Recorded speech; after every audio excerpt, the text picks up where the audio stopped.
এ দেখেন, বাসার থেকে কোথাও যাবেন, যাওয়ার আগে কত কি করতে হয়।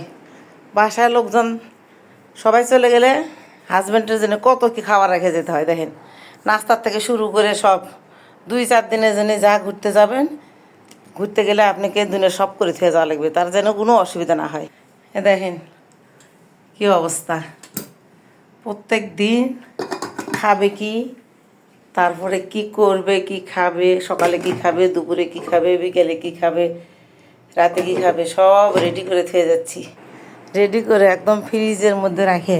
দেখেন ফ্রিজের মধ্যে এখানে কলা, এখানে তার নাস্তা সেমাই, ওখানে তার সালাদ বন্ধ কাটে রাখছি, তারপর ওটাতেও তরকারি রাখছি, নিচের বাটিতে রাখছি, এটাতে তরকারি রাখছি, এই বাটিতে মাছ, এটাতে মাংস, এটাতে সবজি, সব কিছু ওনার একদম পাই পাই করে গোছায় রেখে গেছি, জানি ওনার সপ্তাহখানিকের জন্য কোনো সমস্যা না হয়, খাওয়া কোনো যেন অসুবিধা না হয়। সব রেডি করে থুয়ে তারপরে এখন ঘুরতে যাব আজকে ইনশাআল্লাহ।